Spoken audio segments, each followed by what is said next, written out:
ಸಪ ಮಗ ಮಗ ರೆ ಗರೆ ಸಾನಿ ಸಾನಿ ರೆ ಗ ಸಾನಿ ಸಾನಿ. ನಿಂತಲ್ಲೇ ನಿಂತುಕೊಳ್ಳೆ ಅಪ್ಪ ಅದ್ಭುತ ಹಾಡು. ನಿಂತಲ್ಲೇ ನಿಂತುಕೊಳ್ಳೆ ಕಣ್ಣಲ್ಲೇ ಹತ್ತಿಕೊಳ್ಳೆ.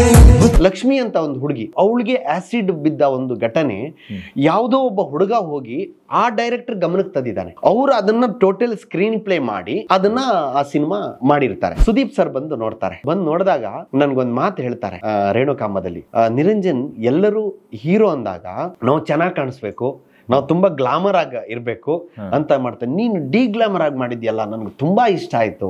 ಸ್ಪರ್ಶದಲ್ಲಿ ಆಕ್ಟ್ ಮಾಡಿದಾಗ ಅವಾಗ ತುಂಬಾ ಅಂದ್ರೆ ಕಷ್ಟ ಅಲ್ವಾ, ಅಂದ್ರೆ ನಾವು ಎಲ್ಲೋ ಆವಾಗ ನನ್ಗೆ ಸರೋವರ ಹೋಟ್ಲ್ ಕರೆದು ಅವ್ರು ನನ್ಗೆ ಆ ಪೇಮೆಂಟ್ ಮಾಡಿರ್ತಾರೆ. ಎಷ್ಟು ಕೊಟ್ಟಿದ್ದು? ಆವಾಗ ನನ್ಗೆ 1,500 ರೂಪಾಯಿ ಪೇಮೆಂಟ್ ಕೊಟ್ಟಿದ್ದಾರೆ. ಮದುವೆ ಆಯ್ತೀನಿ ನಾನು ಮದುವೆ ಆಯ್ತೀನಿ ನಿನ್ ಕೈ ಬಿಡಲ್ಲ ಅಂತ ಸೀನ್ ಇದೆಯಲ್ಲ, ಅದು ನಿಜವಾಗ್ಲೂ ನನ್ಗೆ ಇವಾಗ್ಲೂ ಅನ್ಸ್ಕೊಂಡ್ರು ಅದು ರೋಮಾಂಚನ ಆಗೋದು. That is the strength of the climax. ಅದು ಆ ಹುಡುಗಿನ ಭೇಟಿಯಾಗಿ ನಾವು ನಮ್ಮ ಪ್ರೊಡಕ್ಷನ್ ವತಿಯಿಂದ ನಮ್ಮ ಪ್ರವೀಣ್ ಅಣ್ಣ ಅಂಡ್ ನಮ್ಮ ಮೋಹನಣ್ಣ ಎಲ್ಲರೂ ಸೇರ್ಬಿಟ್ಟು ಶಿವಣ್ಣ ಎಲ್ಲ ಸೇರಿ 1 ಲಕ್ಷ ರೂಪಾಯಿ ನಾವು ಆ ಹುಡುಗಿ ಕೊಡ್ತೀವಿ. ನಾವು ಕಾಮಿಡಿಯನ್ನ ಇದನ್ನ ಕಾಮಿಡಿ ಮುಖಾಂತರ ಹೇಳೋ ಬದಲು ಅದನ್ನ ಸೂಪರ್ ಮ್ಯಾನ್ ಅಂತ ಮಾಡಿದ್ವಿ. Super man. ಆಮೇಲೆ ಒಂದ್ ಕಡೆಯಲ್ಲಿ ಫ್ರಸ್ಟ್ರೇಷನ್ ಆಗ್ಬಿಡುತ್ತೆ. ನಾವು ಆ ಪ್ರಶ್ನೆ ನಮ್ಮಯ್ಯೋ content is the hero.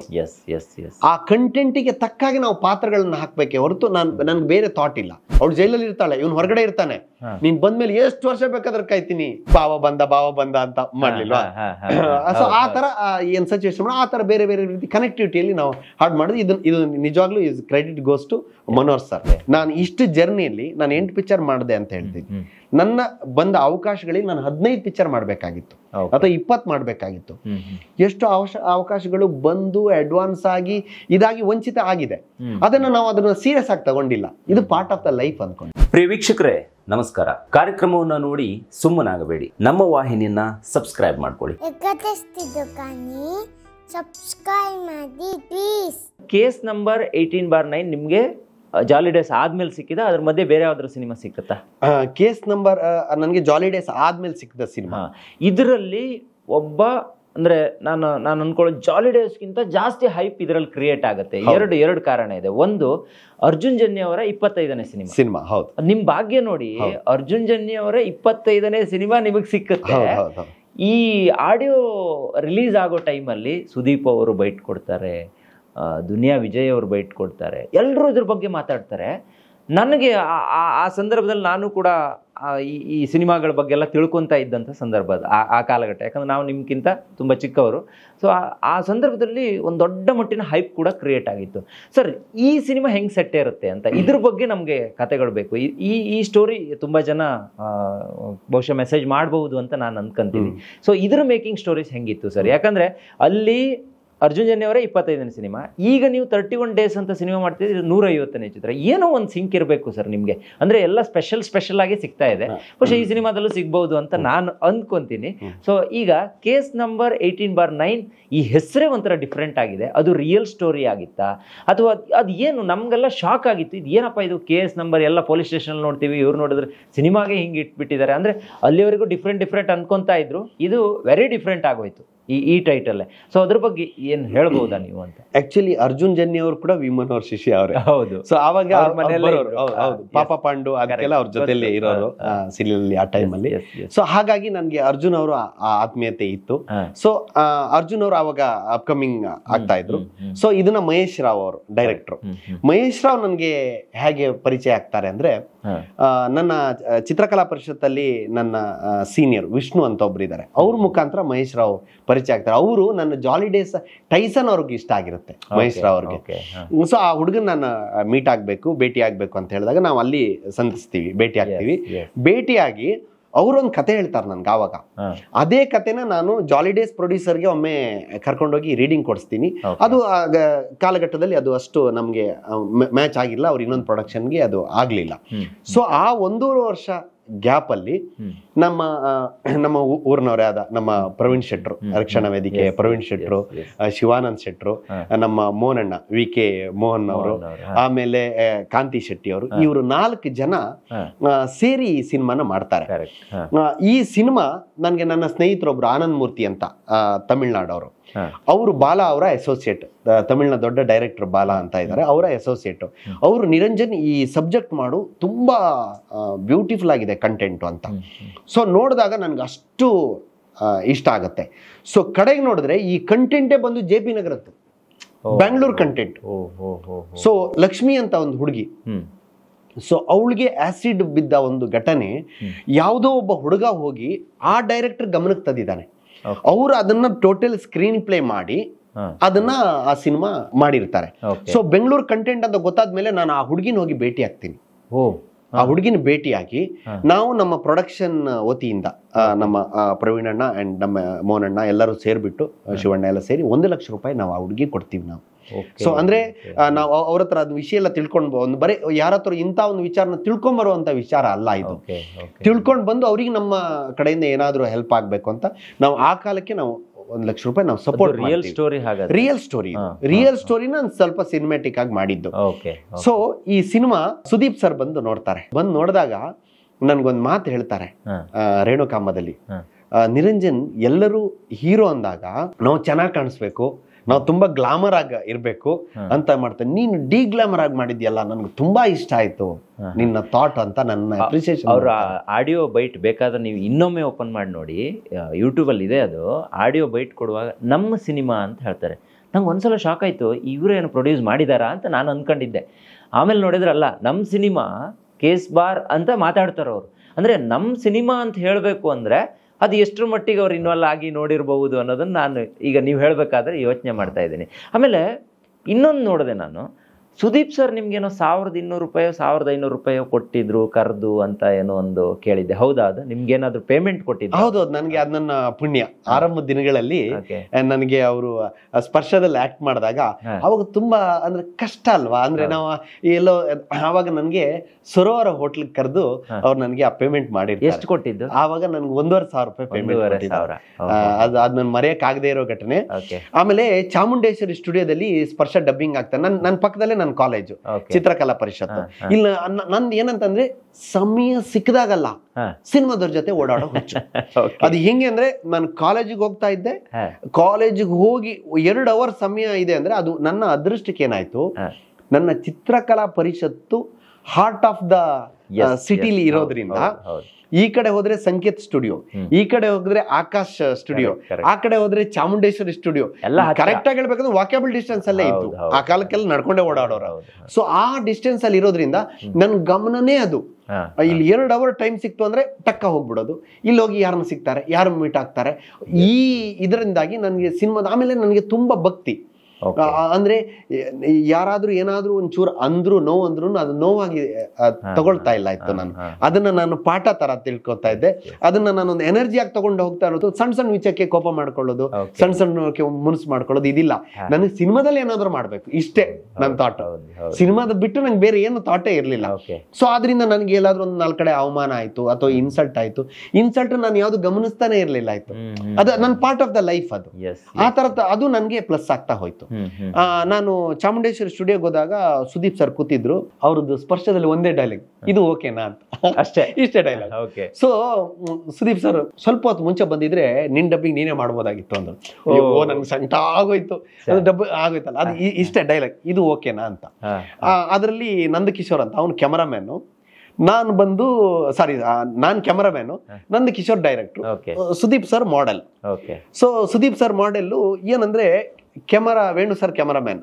Venu sir ಇಂದ ನನ್ಗೆ ಆ ಟೀಮ್ ಪರಿಚಯ ಆಗುತ್ತೆ. ಯಾವಾಗ ವೇಣು ಸರ್ ಸ್ವಲ್ಪ ಈ ಆರ್ಟ್ ಬಗ್ಗೆ ಒಲವು ಜಾಸ್ತಿ. ಅವ್ರು ಚಿತ್ರಕಲಾ ಪರಿಷತ್ತಿಗೆ ಬರೋರು. ಚಿತ್ರಕಲಾ ಪರಿಷತ್ ಬಂದಿಂದ ವೇಣು ಸರ್ ನಾನು ಪರಿಚಯ ಮಾಡಿ, ತಾರಾ ಮೇಡಮ್ ಹಸ್ಬೆಂಡ್, ತಾರಾ ಮೇಡಮ್ ಹಸ್ಬೆಂಡ್. ವೇಣು ಸರ್ ಯಾರು ಅಂತ ಪ್ರಶ್ನೆ ಮಾಡಬಹುದು. ತಾರಾ ಅವರ ಹಸ್ಬೆಂಡ್. ಅವ್ರ ಚಿತ್ರಕಲಾ ಪರಿಷತ್ ನಂಟು ಅವ್ರಿಗೆ ಜಾಸ್ತಿ ಇರೋದು. ಚಿತ್ರಕಲಾ ಪರಿಷತ್ ಅವ್ರ ಫ್ರೆಂಡ್ಶಿಪ್ ಮಾಡ್ಕೊಂಡೆ. ನಾನು ಸಿನಿಮಾದವರು ಕನೆಕ್ಟ್ ಇದೆ ಅಂತ ಅಂದ ತಕ್ಷಣ ಹೋಗಿ ಅವ್ರ ಪರಿಚಯ ಮಾಡ್ಕೊಂಡೆ. ಅಂದ್ರೆ ಇಸ್ ಅ ಪಾಸಿಟಿವ್ ಮಾಡ್ಕೊಂಡು ಅವರಿಂದ ನಾನು ಹೇಗೆ ಒಂದು ಸ್ಟೆಪ್ ಮುಂದೆ ಹೋಗ್ಬೋದು, ಇಷ್ಟೇ ನಾನು ಯೋಚನೆ ಮಾಡ್ತಾ ಇರೋದು. ನನಗೆ ಅದು ಸಿಕ್ಕಿದ್ದು ವೇಣು ಸರ್ ಇಂದ. ಸೊ ಅಲ್ಲಿ ನಾನು ಸ್ಪರ್ಶ ಆಗತ್ತೆ. ಅಂದ್ರೆ ನಾನು ಯಾವ್ದು ದೊಡ್ಡ ದೊಡ್ಡ ಪಾತ್ರ ಅಂತಲ್ಲ, ಎಲ್ಲಾ ಪಾತ್ರಗಳನ್ನ ಮಾಡ್ಕೊಂಡು 30-35 ಸಣ್ಣ ಪುಟ್ಟ ಪಾತ್ರಗಳು ಮಾಡಿದೀನಿ. ಮಿಲನ ನನ್ನ ಕ್ಯಾರೆಕ್ಟರ್ ಆರ್ಟಿಸ್ಟ್ ನ ಲಾಸ್ಟ್ ಸಿನಿಮಾ. ಅದಾಗ್ತಾ ಇದ್ದಂಗೆ god grace, Sundarnath ಸೋಂಡ್ರು, MD sir ಇವರೆಲ್ಲ ಪರಿಚಯದಿಂದ ನನಗೆ ಜಾಲಿ ಡೇ ಸಿಕ್ತು. Case number 18/9. ಅಗೈನ್ ಅದು ನನ್ಗೆ 50 ದಿವಸ ಅದು ಎಂತ ಅದ್ಭುತ ನನ್ಗೆ ಖುಷಿ ಕೊಡ್ತು ಅಂದ್ರೆ, ಒಂದು ಪತ್ರಕರ್ತರಿಗೆ ನಾನು ಮೊದಲನೇದಾಗಿ ಧನ್ಯವಾದ ಹೇಳ್ಬೇಕು. ಎಲ್ಲಾ ಪತ್ರಕರ್ತರಿಗೂ 3.5 ಸ್ಟಾರು 4 ಸ್ಟಾರು. ಅದು ಹೆಂಗೆ ಅಂತಂದ್ರೆ ಆಕ್ಚುಲಿ ನಾನು ಆವಾಗ ತೀರಾ ಹೊಸಬಾಗಿರೋದ್ರಿಂದ ಸೊ ಅಷ್ಟರ ಮಟ್ಟಕ್ಕೆ ಹೈಪ್ ಕೊಟ್ರು. ಲಾಭ ಆಯ್ತಾ ಲಾಸ್ ಆಯ್ತಾ ಸರ್? ಒಳ್ಳೆ ಟಿವಿ ರೈಟ್ಸ್ ಬಂತು, ನಮ್ ಲಾಭನೂ ಆಯ್ತು. ಆಕ್ಚುಲಿ 18/9 ಈಸ್ ಎ ಒಳ್ಳೆ ZL ಇದೆ, ZEE5 ಅಲ್ಲಿ ಇದೆ. ಅದು ಗುಡ್. ಈಗಲೂ ಬರುತ್ತೆ ಅದ್ರಲ್ಲಿ ಹಾಡಂತೂ. ಈಗ ನಿಂತಲ್ಲೇ ನಿಂತುಕೊಳ್ಳೆ, ಅದು ಅಪ್ಪ ಅದ್ಭುತ ಹಾಡು. ಈ ಮದುವೆ ಮನೆಗಳಲ್ಲಿ ಅಥವಾ ಮದುವೆ VCD ಕ್ಯಾಸೆಟ್ಸ್ ಗಳಲ್ಲೆಲ್ಲ ಅದು ಈಗಲೂ ಆ ಹಾಡನ್ನು ಹಾಕ್ತಾರೆ. ಅಂದ್ರೆ ಹುಡುಗ ಹುಡುಗಿ ಬರೋದಕ್ಕೆ ಅಥವಾ ಅದ್ರ ಮಧ್ಯೆ ತುಣುಕುಗಳಲ್ಲಿ ಆ ಹಾಡು ಒಂದು ರೀಲ್ಸ್ ಅಲ್ಲಿ ತುಂಬಾ ಪಾಪ್ಯುಲರ್ ಆಯ್ತು. ನಮ್ಗೆ ಯಾರೊಬ್ರು ಹೇಳಿದ್ರು, ಡೇವಿಡ್ ವಾರ್ನರ್ ಕೂಡ ರೀಲ್ ಮಾಡಿದ್ರು ಅಂತ ಕೇಳ್ಬಿಟ್ಟು ಖುಷಿ ಆಯ್ತು ನನಗೆ. So Australia cricket. ಎಷ್ಟು ದಿನ ಶೂಟ್ ಆಗಿತ್ತು ಸರ್ ಅದು? ಅದು ಒಂದು 35 to 40 days ಅಷ್ಟೇ ಆಗಿದೆ. ಯಾಕಂದ್ರೆ ಅದು ಪ್ಲಾನ್ಡ್ ಆಗಿತ್ತು. ಮಹೇಶ್ ರಾವ್ ಅವರು ಇಸ್ ವೆರಿ ಪ್ಲಾನ್ಡ್ ಆಗಿ ಮಾಡಿದ್ರು. ನೀವು ಹೇಳಿದ್ರಿ ಅದು ರಿಯಲ್ ಸ್ಟೋರಿ ಅಂತ. ಆ ಹುಡುಗಿನ ನೀವು ಭೇಟಿ ಆದ್ರಿ ಅಂತ ಹೇಳಿದ್ರಿ. ಆಕ್ಚುಲಿ ಏನಾಗಿತ್ತು ಸರ್? ಏನಾಗಿದ್ದದು?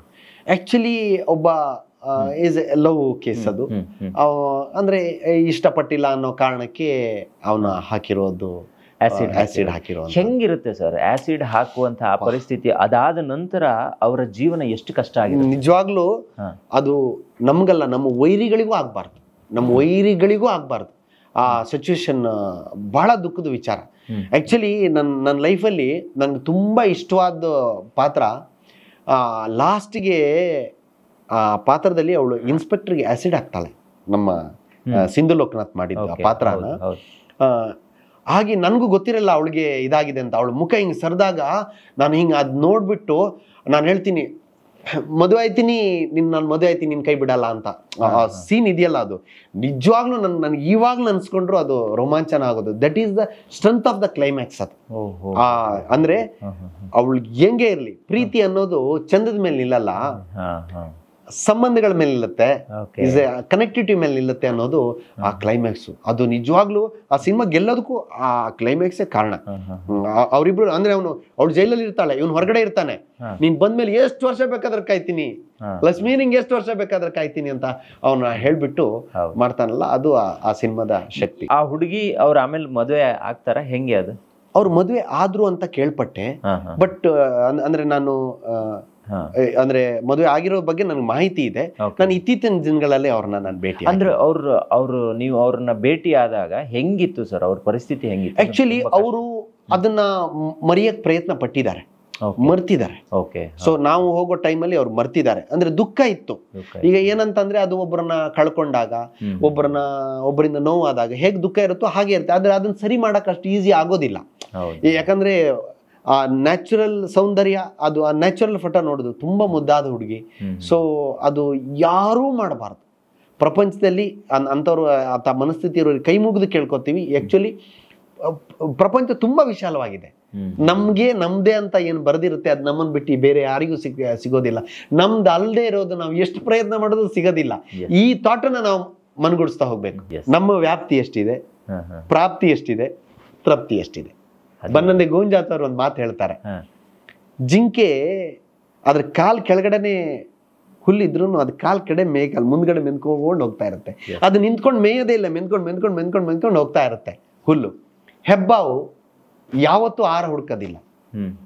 ಅದು ಮರದ ಕೆಳಗಡೆ ಬೇರಿನ ತರ ಮಲಗಿರುತ್ತೆ ಬಿಸಿಲಲ್ಲಿ. ಯಾವುದೋ ಪ್ರಾಣಿಗಳ ರೆಸ್ಟ್ ತಗೊಳಕ್ ಬಂದು ಮಲಗಿರುತ್ತೆ. ಅದು ನಿದ್ದೆ ಮಾಡಿದ ಮೇಲೆ ಇದು ಹೋಗಿ ಅದಕ್ಕೆ ಬಾಯಿ ಹಾಕತ್ತೆ. ಸೊ ಪ್ರಕೃತಿನೇ ಹಾಗೆ. ನಾವ್ ಏನೇನೋ ಈಗ ಪ್ರತಿಯೊಬ್ಬನು ಒಂದೊಂದು ಬಯಸ್ತಾ ಇರ್ತಾನೆ. ಬಯಸಿದ ತಕ್ಷಣ ಅದು ಸಿಗೋದಿಲ್ಲ. ಬಯಕೆ ತಪ್ಪಲ್ಲ, ಬಯಕೆ ನಾವು ಸರ್ವೇ ಸಾಮಾನ್ಯ. ಅದು ಸಿಗ್ಲಿಲ್ಲ ಅಂದ್ರೆ ಅದನ್ನ ಆಲ್ಟರ್ನೇಟ್ ಆಗಿ ಅದನ್ನ ಪ್ರಕೃತಿಗೆ ಬಿಟ್ಟು ಹೋಗ್ಬೇಕು. ಆ ಪ್ರಕೃತಿಗೆ ನಮ್ಗೆ ಕೊಡ್ಬೇಕು ಅನ್ಸಿದ್ರೆ ಯಾರು ತಡೆಯಕ್ಕಾಗಲ್ಲ. ಪ್ರಕೃತಿ ಮನಸ್ಸು ಮಾಡಿದ್ರೆ ಯಾರು, nature is ultimate, live with the nature ಅಷ್ಟೇ. ಪ್ರಕೃತಿ ಜೊತೆ ಬದುಕಿ, ಲೈಫ್ ಈಸ್ ಬ್ಯೂಟಿಫುಲ್. ವ್ಯಾಪ್ತಿ, ಪ್ರಾಪ್ತಿ, ತೃಪ್ತಿ. ಎಕ್ಸಾಕ್ಟ್ಲಿ, ಕರೆಕ್ಟ್ ಆಗಿ ಹೇಳಿದ್ರಿ. ನಿಜ ಇದು. ಯಾಕಂದ್ರೆ ನನಗೆ ನಿಮ್ಮನ್ನ ಈಗ ಮಾತಾಡಿಸ್ತಾ ಇದ್ದೀನಲ್ಲ, ಸೊ ನಿಮ್ಮ ಹತ್ರ ಮಾತಾಡ್ತಿರ್ಬೇಕಾದ್ರೆ ನನ್ಗೆಲ್ಲೋ ಒಂದ್ ಕಡೆ ರಿಷಬ್ ಶೆಟ್ಟಿ ಅವರು ಹಿಂಗೆ ಮಾತಾಡ್ತಿದ್ರು ಅಂತ ಅನ್ಸುತ್ತೆ. ಬಹುಶಃ ನೀವು ಕೆಲವೊಂದು ಮಿಮಿಕ್ರಿಗಳನ್ನ ಅಂದ್ರೆ ಮಾತಾಡ್ತಾನೆ ನಿಮ್ ವೈಬ್ಸ್ ಅಲ್ಲೇ ನಂಗೆ ಗೊತ್ತಾಗ್ತಿತ್ತು. ಈಗ ಅಣ್ಣವ್ರ ತರ ಮಾತಾಡುವಂತ ಒಂದು ಇಮಿಟೇಷನ್ ಅಂತ ಹೇಳ್ತೀವಿ, ಅದು ನಿಮ್ಮ ಹತ್ರ ಬಂತು. ಆಮೇಲೆ ಈಗ ರಿಷಬ್ ಅವರು ಬೇರೆ ಬೇರೆಯವ್ರ ತರ ಇಮಿಟೇಟ್ ಮಾಡೋದನ್ನೆಲ್ಲ ನಾನು ನೋಡಿದ್ದೆ, ನಮ್ಮ ಕಾರ್ಯಕ್ರಮದಲ್ಲೂ ಅವ್ರು ಮಾಡಿದ್ರು, ಇಲ್ಲಿ ಎಲ್ಲ ಮಾಡಿ ತೋರಿಸಿದ್ರು. ಸೊ ನನಗನ್ಸೋದು ಐ ಥಿಂಕ್ ಅದೇ ಪ್ರಮಾಣದಲ್ಲಿ ಮುಂದೊಂದು ದಿನ ನಿಮ್ಮನ್ನ ನಾವು ನೋಡಬಹುದು ಅಂತ ಅನ್ಕೊಂತೀನಿ. ಯಾಕಂದ್ರೆ ಈಗ ಏನು 31 ಡೇ ಅಂತ ಒಂದು ಸಿನಿಮಾ ಮಾಡಿದ್ರ, 31 ಡೇಸ್ ಅಂತ, ನಾನಂತೂ ಕ್ಯೂರಿಯಸ್ ಆಗಿದ್ದೀನಿ ಅದ್ರಲ್ಲಿ ಯಾವ ರೀತಿ ಮಾಡ್ಬೋದು. ನೀವು ಹೇಳ್ತಾ ಇದ್ರಿ ನನಗೊಂದು ನನ್ನೊಂದು 2 ಶೇಡಲ್ಲಿ ನೋಡ್ಬೋದು, ಇದು ಫಸ್ಟ್ ಬೇರೆ ಥರ ಇದೆ ಆ್ಯಕ್ಟಿಂಗು, ನಿರಂಜನ್ ಅವ್ರು ಹಿಂಗ ಅಂತ ನೋಡ್ಕೋಬಹುದು ಅಂತ. ಸೊ ಇಲ್ಲಿ ಆ ಥರ ಪಾತ್ರ ನಾವು ಎಕ್ಸ್ಪೆಕ್ಟ್ ಮಾಡಬಹುದಾ, ಅಥವಾ ಏನಾದರೂ ಡಿಫ್ರೆಂಟ್ ಆಗಿ ಏನಾದರೂ ರೋಲ್ ಬರುತ್ತಾ ಇಲ್ಲಿ ಅಂತ? ಇದು ಒಬ್ಬ ಮನುಷ್ಯ ಮತ್ತು ಮನುಷ್ಯನ ಒಳಗಡೆ ಸಂಬಂಧಗಳ ಬಗ್ಗೆ ಮಾಡಿದ್ದಂತ ಸಿನಿಮಾ. ಅಂದ್ರೆ ಒಬ್ಬ ಮನುಷ್ಯ ಪ್ರತಿ ಹಂತದಲ್ಲೂ ಬೇರೆ ಬೇರೆ ಬೇರೆ ಬೇರೆ ಪಾತ್ರ ಮಾಡ್ತಾ ಹೋಗ್ತಾನೆ. ಈಗ ನಾವು ಜನರಲ್ ನಾವು ಮಗುವಾಗಿದ್ದಾಗ ನಾವು ಅಪ್ಪ ಅಮ್ಮನಿಗೆ ಹತ್ರ ಹೋಗ್ತೀವಿ, ನಾವೇ ಸ್ವಲ್ಪ ದೊಡ್ಡದಾದಾಗ ಇನ್ನೊಂದ್ ತರ ಇರ್ತೀವಿ, ಪಾತ್ರಗಳು ಮಾಡ್ತಾ. ಅದೇ ನಮ್ಮ ತಂಗಿಗೆ ಮಕ್ಕಳಾದ್ರೆ ನಾವು ಮಾವ ಪಾತ್ರ ಮಾಡ್ತೀವಿ. ಸೊ ಜೀವನದಲ್ಲಿ ಎಲ್ಲಾ ಪಾತ್ರಗಳನ್ನ ನಾವು ಪ್ರತಿಯೊಬ್ಬ ಮನುಷ್ಯನು ಮಾಡ್ತಾನೆ ಅದೊಂದು ಏಜ್ ಅಲ್ಲಿ. ಅದನ್ನೇ ಇಂಡೈರೆಕ್ಟ್ ಆಗಿ ನಾನು ತೋರ್ಸ್ಕೊಂಡ್ ಬರ್ತಾ ಹೋಗಿದ್ದೀನಿ. ಅಂದ್ರೆ ಮನುಷ್ಯ ಒಂದು ಕ್ಷಣ ಇರ್ತಾನೆ, ಸಂತೋಷವಾಗಿರ್ತಾನೆ, ಅದೇ ವ್ಯಕ್ತಿ ಬಾಯಿಂದ ಒಂದು ಸರಿ ತುಂಬಾ ಕೋಪದಿಂದ ಮಾತಾಡ್ತಾನೆ, ಕೆಟ್ಟದಾಗ ಬಿಹೇವ್ ಮಾಡ್ತಾನೆ. ಅದೇ ವ್ಯಕ್ತಿ ಹಿಂದೆ ಒಳ್ಳೇದ್ ಮಾತಾಡಿದ್ದಾನೆ, ಇವಾಗ ಉಲ್ಟಾ ಹೊಡೆದಿದ್ದಾನೆ. ಇನ್ನೊಂದ್ ಕಡೆಯಲ್ಲಿ ಅವನ್ ತಪ್ಪು ಒಪ್ಕೊಂಡಿದ್ದಾನೆ, ಇನ್ನೊಂದ್ ಕಡೆಯಲ್ಲಿ ಇನ್ನೊಬ್ನಿಗೆ ಸಮಾಧಾನ ಮಾಡ್ತಾ ಇದ್ದಾನೆ, ಇನ್ನೊಬ್ಬ ಕಡೆಯಲ್ಲಿ ಅವನಿಗೆ ಸಂಧಾನ ಮಾಡ್ತಾ ಇದ್ದಾನೆ. ಅಂದ್ರೆ ಪ್ರತಿ ಒಂದು ನಮ್ಮ ಒಳಗಡೆನೆ ಇದೆ. ಬಹುಶಃ ಆಕ್ಟಿಂಗ್ ಜಾಸ್ತಿ ಪ್ರಾಮಿನೆನ್ಸ್ ಇರಬಹುದು ಇದರಲ್ಲಿ, ನ್ಯಾಚುರಲ್ ಆಗಿ ಮಾಡ್ಕೊಂಡು ಹೋಗಿದ್ದೀನಿ. ಇದರಲ್ಲಿ ನಾನು ಆಕ್ಟಿಂಗ್ ಅಂದ್ರೆ ಫಸ್ಟ್ ಟೈಮ್ ಎಷ್ಟಾಗುತ್ತೋ ಅಷ್ಟು ರಿಯಲ್ ಆಗಿ ಬದುಕಕ್ಕೆ ಪ್ರಯತ್ನ ಪಟ್ಟಿದ್ದೀನಿ. ನಾನು ಡೈರೆಕ್ಟರ್ ಹತ್ರ ಡಿಸ್ಕಸ್ ಮಾಡ್ತಾ, ನಾನು ಡೈಲಾಗ್ ಅಂತ ಪರ್ಟಿಕ್ಯುಲರ್ ಆಗಿ ಮಾಡಲ್ಲ, ಆ ಸಿಚುವೇಶನ್ ಅನ್ಕೊಂಡು ಆ ಟೈಮಲ್ಲಿ ಅದನ್ನ ಏನ್ ಬರುತ್ತೋ ಅದನ್ನ ಅನುಭವಿಸ್ಕೊಂಡು ಹೋಗಿದ್ದೀನಿ. ನಾವ್ ಆಗ್ಲೇ ಹೇಳಿದ್ವಿ ಇದು 150ನೇ ಚಿತ್ರ ಅಂತ. ನಿಮ್ಗೆ S/18/9 ಅಲ್ಲಿ ಇದ್ರಲ್ಲಿ ನಮ್ಗೆ ಅರ್ಜುನ್ ಜನ್ಯ ಅವರ 25ನೇ ಸಿನಿಮಾ ಸಿಗುತ್ತೆ, ಇಲ್ಲಿ 150ನೇ ಸಿನಿಮಾ. ಅದು ಒಂದು ಪಾಯಿಂಟ್. ಆದ್ರೆ ನಾನು ಯಾವ್ದೋ ಕಿರುತೆರೆ ಶೋ ಅಲ್ಲಿ ನೋಡ್ತಾ ಇದ್ದೆ, 11 ಹಾಡುಗಳಿದೆ ಅಂತ ಅವ್ರು ಹೇಳ್ತಾರೆ ಸರ್. 11 ಹಾಡು, ನಾವು ಬಹುಶಃ ನನಗೆ ರವಿಚಂದ್ರನ್ ಅವರ ಸಿನಿಮಾಗಳು ನೆನಪಾಯ್ತು. 11 ಹಾಡು ಕೊಡುವಂತ ಒಂದು, ಈಗಲೂ 11 ಹಾಡನ್ನ ಕೊಡುವಂತ ಒಬ್ರು ಮ್ಯೂಸಿಕ್ ಡೈರೆಕ್ಟರ್ ಸಿಗ್ತಾರೆ ಅಂತ ಹೇಳಿದ್ರೆ ಅದಕ್ಕಿಂತ ದೊಡ್ಡದು ಏನಿಲ್ಲ.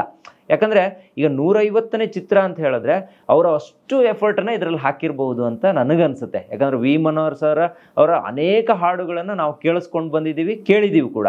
ಇದರಲ್ಲಿ ಯಾವ ರೀತಿ ಇರ್ಬೋದು ಸರ್? 11 ಹಾಡುಗಳು ಏನಾದರೂ ಹೊಸ ಬಗೆಯಲ್ಲಿ ಇದೆಯಾ, ಅಥವಾ ಒಂದು ಗುನುಗುಣಿಸುವ ರೀತಿಯಲ್ಲಿ ಇದೆಯಾ, ಹೇಗೆ ಅಂತ? ಆಕ್ಚುಲಿ ಈ ಸಿನಿಮಾಕ್ಕೆ ಮನೋಹರ್ ಅಣ್ಣನ ಕೊಡುಗೆ ಬಹಳ ಇದೆ, ದೊಡ್ಡ ಅಪಾರ. ಯಾಕಂದ್ರೆ ಅವರ 150ನೇ ಸಿನಿಮಾ ಮೊದಲನಾಗಿ ನಮ್ಗೆ ಕೊಟ್ಟಿರೋದೇ ನಮ್ಮ ಪುಣ್ಯ.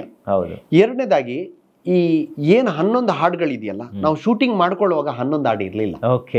ಆಕ್ಚುಲಿ ನಮ್ಮ ಸಿನಿಮಾಕ್ಕಿದ್ದು 3 ಹಾಡು, ತಪ್ಪದ್ರೆ 4ಕ್ಕೆ ನಾವು ಪ್ಲಾನ್ ಮಾಡ್ಕೊಂಡಿದ್ವಿ. ಸೊ ಆ ಸಿನಿಮಾದ ಫ್ಲೋ ನೋಡ್ತಾ ನೋಡ್ತಾ ನೋಡ್ತಾ ಆ ಸಿಚುವೇಶನ್ಸ್ ಗಳಿಗೆ ಹಾಡ್ ಮಾಡ್ತದೆ. 11 ಬಿಟ್ಟ ಹಾಡುಗಳು, ದಟ್ ಈಸ್ ಅ ಕನೆಕ್ಟಿವಿಟಿ ಹಾಡುಗಳು. ಅಂದ್ರೆ ನಿಮ್ಗೆ ನೋಡ್ತಾ ನೋಡ್ತಾ ನೋಡ್ತಾ ಹಿಂದೆ ಜನ್ಮದ ಜೋಡಿಗೆ ಮನೋರಣ್ಣ ಮಾಡಿದ್ರಂತೆ ಈ ತರ. ಅಂದ್ರೆ ಕೆಲವೊಂದ್ ಕಡೆ ಡೈಲಾಗ್ ಹೇಳೋ ಬದಲು ಅದನ್ನ ಹಾಡು ರೂಪದಲ್ಲಿ ಹೇಳೋಣ, ಆವಾಗ ಕನೆಕ್ಟಿವಿಟಿ ಈಸಿ ಆಗುತ್ತೆ ಅಂತ. ಈಗ ಸಂಬಂಧಗಳ ಬ್ರೇಕ್ ಆದಾಗ ಅದನ್ನ ಎಕ್ಸ್ಪ್ರೆಷನ್ಸ್ ಅಲ್ಲಿ ನೀನಂಗ್ ಮೋಸ ಮಾಡಿದೆ, ನಾನಿಂಗ್ ಮೋಸ ಮಾಡ್ಲಿಲ್ಲ ಇದನ್ನ ಹೇಳೋದ್ಕಿಂತ ಅವರಿಬ್ಬರು ಶಾಂತವಾಗಿದ್ದಾಗ ಒಂದು ಹಾಡು ಮುಖಾಂತರ ಅದನ್ನ ಆ ಲಿರಿಕ್ಸ್ ನಿಮ್ಗೆ ತಂದ್ಕೊಡುತ್ತಲ್ಲ, ಆ ಖುಷಿ ಬೇರೆ, ಆ ಎಫೆಕ್ಟ್ ಬೇರೆ. ಸೊ ಅದನ್ನ ಇವತ್ತು ಮನೋರಣ್ಣ ಮಾಡಿದ್ದಾರೆ. ಆಕ್ಚುಲಿ ಅದನ್ನ ಕನೆಕ್ಟಿವಿಟಿ ಕೊಟ್ಟು ನಾವು ಅದನ್ನ ಆರಂಭದಲ್ಲಿ ನಾವು ಮಾಡ್ಕೊಂಡಿಲ್ಲ, ಅನಂತರ 11 ಹಾಡಾಗಿದ್ದು. ಸೊ ಅದು ಈ ಸಿನಿಮಾಕ್ಕೆ ನಿಜವಾಗ್ಲೂ ಒಂದು ಶಕ್ತಿ ಆಗಿದೆ. ಆಮೇಲೆ ಈ ಸಿನಿಮಾದಲ್ಲಿ ಇನ್ನೊಂದು ವಿಶೇಷ ಏನಂತಂದ್ರೆ ಪಕ್ಕ ಎಕ್ಸ್ಪೆರಿಮೆಂಟ್ ಸಿನಿಮಾ ಇದು. ನೀವು ಸಿನಿಮಾ ನೋಡಿದಾಗ ಗೊತ್ತಾಗುತ್ತೆ, ನಾರ್ಮಲ್ ಸಿನಿಮಾ ಫಾರ್ಮಲ್ ಅಲ್ಲಿ ಇಟ್ಕೊಂಡೇ ಇಲ್ಲ. That is my thought. ಅಂದ್ರೆ ನಾರ್ಮಲ್ ಸಿನಿಮಾ ಮಾಡೋರು ಒಂದಿಷ್ಟು ಜನ ಮಾಡ್ತಾ ಇದ್ದಾರೆ, ಅದನ್ನೇ ನಾನು ಏನಕ್ಕೆ ಮಾಡಬೇಕು? ಇದು ನಿರ್ದೇಶಕರ ಗಿಮಿಕ್ ಇರಬಹುದಾ?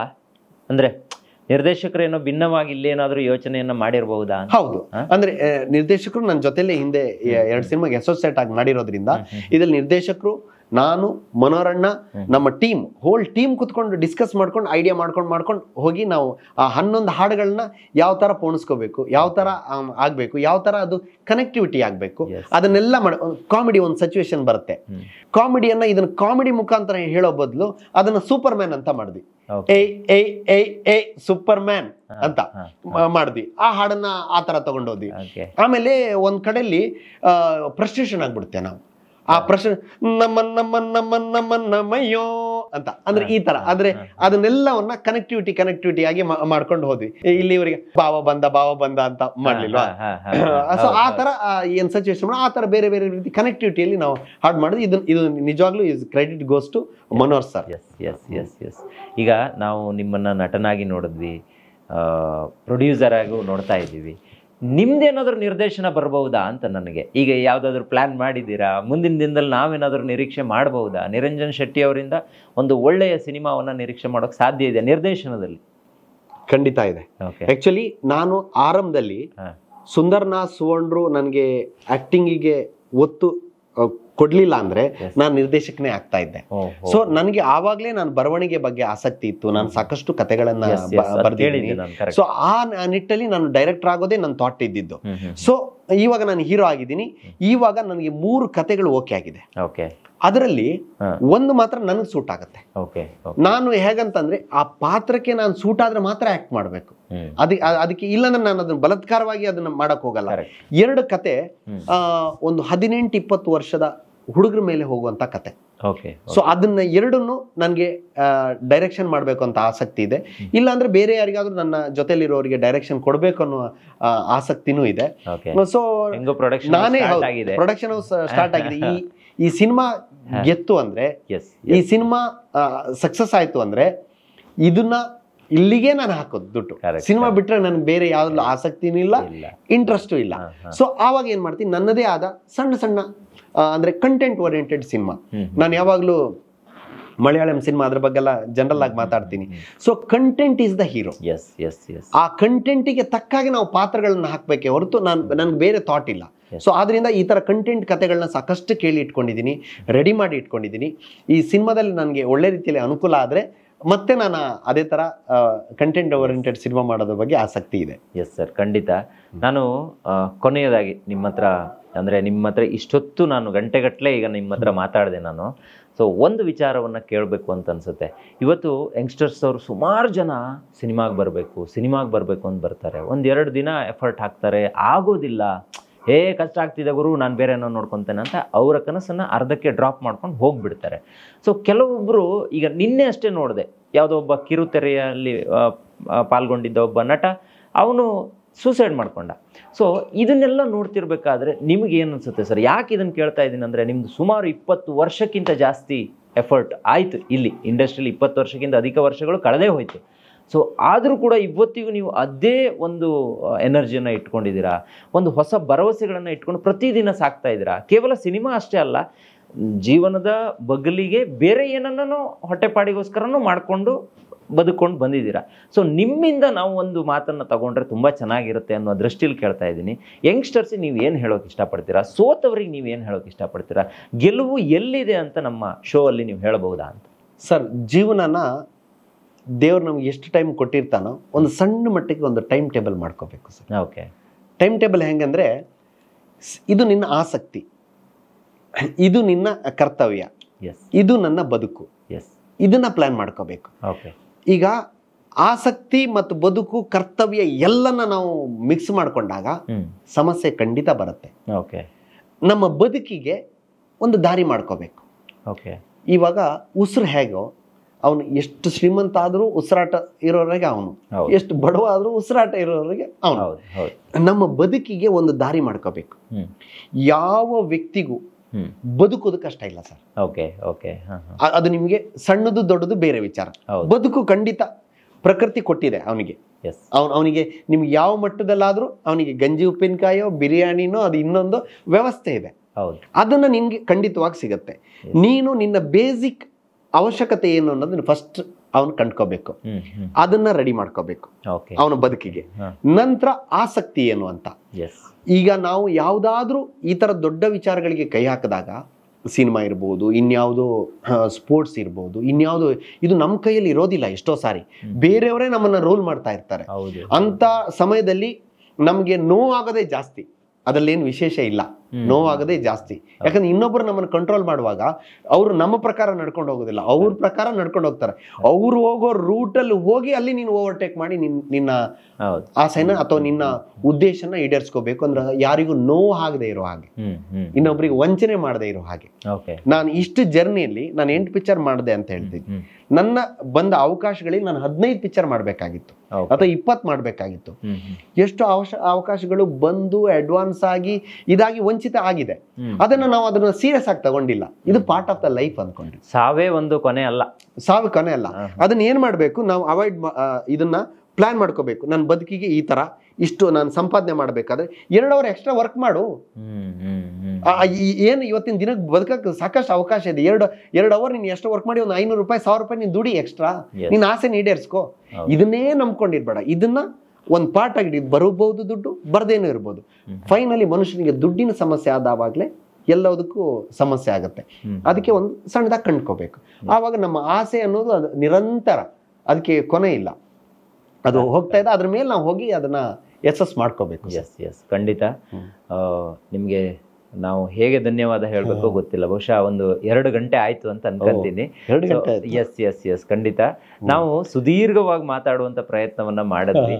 ಇಲ್ಲಿ ನಿಮ್ಮ ಓವರ್ ಆಲ್ ಜರ್ನಿಯೂ ಬಂತು, ಜೊತೆಗೆ ಈ ಸಿನಿಮಾ ಈಗ ಏನು 31 ಡೇಸ್ ಅಂತ ಸಿನಿಮಾ ಬರ್ತಾ ಇದೆ, ರಿಲೀಸ್ಗೆ ರೆಡಿ ಆಗಿದೆ. ಸೊ ಆ ಸಿನಿಮಾನ ಬಗ್ಗೆನೂ ಕೂಡ ನಾವು ಮಾತಾಡಿದ್ವಿ. ನಮ್ಮ ಎಲ್ಲ ವೀಕ್ಷಕರಲ್ಲೂ ಕೇಳೋದು ಇಷ್ಟೇ. ಸೊ ಈ 31 ಡೇಸ್ ಸಿನಿಮಾನ ನೀವು ಥಿಯೇಟ್ರಿಗೆ ಹೋಗಿ ನೋಡಿ, ನಿರಂಜನ್ ಅವರಿಗೆ ಒಂದು ಸಪೋರ್ಟ್ ಮಾಡಿ. ಸೊ ಅವರೇ ಹೇಳಿದ್ರು, ಈ ಸಿನಿಮಾ ಗೆದ್ದರೆ ನಾನು ಇನ್ನೂ ಒಂದಿಷ್ಟು ಸಿನಿಮಾವನ್ನು ಮಾಡ್ತೀನಿ, ಜೊತೆಗೆ ಒಂದಿಷ್ಟು ಜನರಿಗೆ ಅವಕಾಶವನ್ನು ಕೊಡ್ತೀನಿ ಅಂತ. ಸೊ ಇದಕ್ಕಿಂತ ದೊಡ್ಡ ಮಾತು ಬೇರೆ ಯಾವುದೂ ಇಲ್ಲ ಅಂತ ಅನ್ಕೊಂತೀನಿ. ಸೊ ಇವತ್ತಿನ ಕಾರ್ಯಕ್ರಮದಲ್ಲಿ ನೀವು ನಮ್ಮ ಸ್ಟುಡಿಯೋಗೆ ಬಂದು ನಮ್ಮ ಜೊತೆಗೆ ಭಾಗವಹಿಸಿ ಇಷ್ಟೆಲ್ಲ ಒಂದು ವಿಚಾರಧಾರೆಗಳನ್ನು ನಮ್ಮ ಜೊತೆ ಹಂಚ್ಕೊಂಡ್ರಿ. ಸೊ ಹೆಗ್ಗದ್ದೆ ಸ್ಟುಡಿಯೋ ಕಡೆಯಿಂದ ನಿಮಗೆ ತುಂಬ ಧನ್ಯವಾದ sir. Thank you so much. ಕೊನೆಯದಾಗಿ ಇನ್ನೊಂದು ವಿಚಾರ ನಾನು ಹೇಳಕ್ಕೆ ಇಷ್ಟಪಡ್ತೀನಿ. ನನ್ನ ಈ ಜರ್ನಿಯಲ್ಲಿ ನನ್ನ ಸಕ್ಸಸ್ಸಿನ ಅಥವಾ ನನ್ನ ಈ ಟ್ರಾವೆಲ್ಗೆ ನನ್ನ ವೈಫ್ ನಾಗವೇಣಿ ಎನ್ ಶೆಟ್ಟಿ ಅವರ ಪಾತ್ರ ಬಹಳ ದೊಡ್ಡದು. ಯಾಕಂದ್ರೆ ಒಂದು ಫ್ಯಾಮಿಲಿಯಲ್ಲಿ ಗಂಡಂದು ಇಷ್ಟೊಂದು ಆಸಕ್ತಿಗಳಿರುತ್ತೆ, ಹೆಂಡತಿದೊಂದು ಇಷ್ಟೊಂದು ಆಸಕ್ತಿಗಳಿರುತ್ತೆ. ನಮ್ಮ ಆಸಕ್ತಿಗಳಿಗೆ ಅವ್ರು ಸಪೋರ್ಟ್ ಮಾಡಬೇಕು, ಅವ್ರ ಆಸಕ್ತಿಗಳಿಗೆ ನಾವು ಸಪೋರ್ಟ್ ಮಾಡಬೇಕು. ಆವಾಗ್ಲೇನೆ ಸಂಬಂಧ ಸಂಸಾರ ಚೆನ್ನಾಗಿ ನಡೆಯೋದು. ಸೊ ಹಾಗಾಗಿ ನನ್ನ ವೈಫ್ ನಾಗವೇಣಿ ಎನ್ ಶೆಟ್ಟಿ ಅವರು ನನಗೆ ಸಂಪೂರ್ಣ ಸಹಕಾರ ಕೊಟ್ಟಿರೋದ್ರಿಂದ ಈ ಒಂದು ಪ್ರೊಡಕ್ಷನ್ ಹೌಸ್ ಮಾಡೋಕ್ಕೂ ನನಗೆ ಸಹಾಯ ಆಯಿತು.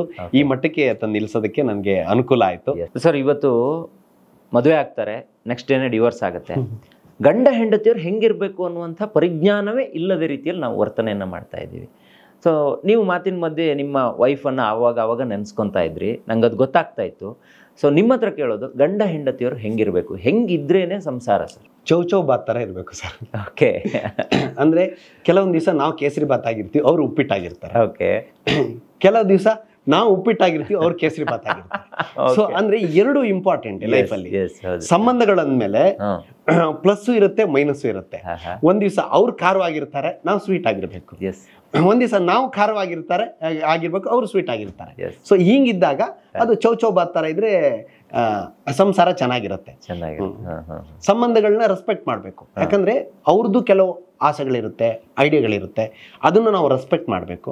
ನಮ್ದು ಐಡಿಯಾ ಮತ್ತೆ ಆಸೆ, ನಮ್ಮ ಪ್ಲಾನ್ಗೆ ಅವ್ರು ಖಂಡಿತವಾಗಿ ನಮ್ ಸ್ಫೂರ್ತಿಯಾಗಿರ್ತಾರೆ. ಸೊ ಹೀಗಿದ್ದಾಗ ನೀಟಾಗಿ. ತುಂಬಾ ಜನ ಪರಸ್ಪರ ಕಚ್ಚಾಡ್ತಾರಲ್ಲ ಸರ್, ಯಾಕಿರಬಹುದು ಅಂತ? ಈಗೋ ಸರ್. ಫಸ್ಟ್ ಮನುಷ್ಯನಿಗೆ ಈಗೋ ಬಿಡ್ಬೇಕು, ಆಮೇಲೆ ನಿನ್ನೆದನ್ನ ಜಾಸ್ತಿ. ಒಂದು ಗಾದೆನೇ ಇದೆ, ಗಂಡ ಹೆಂಡಿರ ಜಗಳ ಉಂಡು ಮಲಗುವ ತನಕ. ಸೊ ಅಷ್ಟೇ ಇಟ್ಕೋಬೇಕು ಸರ್. ಅದನ್ನ ಕ್ಯಾರಿ ಮಾಡಿದ್ರೆ ಅವನು ಸತ್ತ ಅಲ್ವಾ? ಸತ್ತ ಅವನು. ಅದನ್ನ ಅಥವಾ ಅವಳಾದ್ರೂ ಅವಳು ಸತ್ಲು. ಸೊ ಗಂಡ ಹೆಂಡಿರ ಜಗಳ ಉಂಡು ಮಲಗುವ ತನಕ. ಸೊ ಇದನ್ನ ಯಾರು, ಯಾಕಂದ್ರೆ ಸುಮ್ಮನೆ ಹಿರಿಯರು ಮಾಡ್ಲಿಲ್ಲ, ಇದೆಲ್ಲ ಸಾವಿರಾರು ವರ್ಷದ ಅನುಭವದ ಮಾತುಗಳು. ನಾವು ಅವ್ರದ್ದು ರಿಪೀಟ್ ಮಾಡ್ತಾ ಇರ್ತೀವಿ, ಯಾರು ನಮ್ದಲ್ಲ. ಸೊ ಅದನ್ನ ಕ್ಯಾರಿ ಮಾಡಬಾರ್ದು. ನೋಡಿ ಸರ್, ಲಗೇಜ್ ಅದು ಯಾವುದೇ. ಈಗ ಒಂದೇನೋ ತಪ್ಪಿ ನಾನು ಒಂದ್ ಮಾತಾಡಿರ್ತೀನಿ, ಹೋಗ ಅಂದ್ಬಿಟ್ಟಿರ್ತೀನಿ, ಅವಳು ಏನೋ ಹೇಳ್ಬಿಟ್ಟಿರ್ತಾಳೆ. ಅದನ್ನ ನಾವ್ ಏನ್ ಮಾಡ್ಬೇಕು, ನನ್ಗೆ ಹಾಂಗ್ ಅಂದ್ಲು, ನನ್ಗೆ ಇವಳು ಹಿಂಗ್ ಅಂದ್ಲು ಅನ್ಕೊಂಡ್ ಮಾಡ್ಬಾರ್ದು. ಆ ಕ್ಷಣಕ್ಕೆ ಅವರು ಎಲ್ಲೋ ಟ್ರಿಗರ್ ಆಗಿರ್ತಾರೆ, ಒಂದು ಮಾತು ಹೇಳಿರ್ತಾರೆ, ನಾವೆಲ್ಲೋ ಟ್ರಿಗರ್ ಆಗಿರ್ತೀವಿ, ಒಂದು ಮಾತು ಹೇಳಿರ್ತೀವಿ. ಅದನ್ನ ಅಲ್ಲೇ ಬಿಟ್ಟಾಗ ಅದು ಲೆಗೇಜ್ ಆಗಲ್ಲ. ಇಲ್ಲಾಂದ್ರೆ ಆ ಲೆಗೇಜ್ ಭಾರ ಆಗಿ ಆಗಿ ಆಗಿ ಅವನು ಕುಸ್ತಾ ಹೋಗ್ತಾನೆ. ಕುಸ್ತು ಅವನು ಕೋರ್ಟ್ ಬಾಗಿಲಿಗೆ ಬಂದು ನಿಲ್ತಾನೆ. ಇಷ್ಟೇ. ಗಂಡು ಹೆಣ್ಣು ಅನ್ನೋದು ತುಂಬಾ ಸುಂದರವಾಗೂ ಬದುಕಬಹುದಲ್ವಾ ಸರ್? ಖಂಡಿತವಾಗಿ. ಆಮೇಲೆ ಆಕ್ಚುಲಿ ನಾನು ಎಷ್ಟು ಸುಂದರವಾಗಿ ಬದುಕಬಹುದು ಅಂತಂದ್ರೆ ಅದನ್ನ ಈಗ ನಾವು ಅದಕ್ಕೆ ಈಗ ನಾವು ಹಾವು ಇದನ್ನ ತೋರಿಸಿದಾಗ ನಮ್ಮ ಊರಲ್ಲಿರುತ್ತೆ, ಅಷ್ಟು ಹೊಂದಾಣಿಕೆಯಲ್ಲಿ ಬದುಕಬಹುದು, ಎಷ್ಟು ಸುಂದರವಾಗಿ ಬದುಕಬಹುದು. ಕರೆಕ್ಟ್. ಅದನ್ನ ಬಿಟ್ಟು ನಾವೆಲ್ಲ ಕಚ್ಚಾಡ್ಕೊಂಡು ಸಮಯವನ್ನು ಹಾಳು ಮಾಡ್ಕೊಂತ ಅಂದ್ರೆ ಒಬ್ರಿಗೊಬ್ರಿ ನೀವು ರೆಸ್ಪೆಕ್ಟ್ ಕೊಡಕ್ ಯಾವಾಗ ಶುರು ಮಾಡ್ತೀವೋ ಅಲ್ಲಿ ಸಂಬಂಧ ಕೆಡೋದೇ ಇಲ್ಲ. ಕರೆಕ್ಟ್. ಅವ್ರನ್ನ ನಾವು ಗೌರವಿಸಿ ನಮ್ಮನ್ನ ಅವ್ರಿಗೆ ಆಟೋಮೆಟಿಕ್ ಅದು ಸಿಗುತ್ತೆ. ಅದು ಅಂದ್ರೆ ಒಂದು ಇನ್ನೂ ನಾನು ಸಿಂಪಲ್ ಆಗಿ ಹೇಳ್ಬೇಕಂದ್ರೆ ಒಂದು ಗೋಡೆಗೆ ಹೊಡೆದ ಚೆಂಡನ್ ತರ ಸರ್ ಅದು. ನಾವು ಎಷ್ಟು ಸ್ಪೀಡಲ್ಲಿ ಹೋಗ್ತೀವೋ ಅಷ್ಟು ಸ್ಪೀಡಲ್ಲಿ ರಿಯಾಕ್ಟ್ ಆಗುತ್ತೆ. ನೀವು ಒಳ್ಳೇದು ಕೊಟ್ಟರು ಹಂಗೆ ಸ್ಪೀಡಲ್ಲಿ ಬರುತ್ತೆ, ಕೆಟ್ಟದ್ದು ಕೊಟ್ಟರು ವಾಪಸ್ ಬರುತ್ತೆ. ಸೊ ಇಷ್ಟೇ ಲೈಫ್. ನೀವು ನನ್ನ ಇಲ್ಲಿ ಕರೆದು ಇಷ್ಟು ನನಗೆ ಅವಕಾಶ ಮಾಡಿಕೊಟ್ಟಿದ್ದಕ್ಕೆ ನಾನು ಚಿರುಣಿ. ಧನ್ಯವಾದಗಳು. Thank you sir. Thank you. ನೋಡಿದ್ರಲ್ಲ ವೀಕ್ಷಕರೇ, ಇದು ಇವತ್ತಿನ ವಿಶೇಷ. ಸೊ ಇದೇ ರೀತಿಯ ಎಲ್ಲ ಬಗೆಯ ಕಾರ್ಯಕ್ರಮಗಳಿಗೆ ನಮ್ಮ ಹೆಗ್ಗದ್ದೆ ಸ್ಟುಡಿಯೋನ ನೋಡ್ತಾ ಇರಿ. Thank you so much.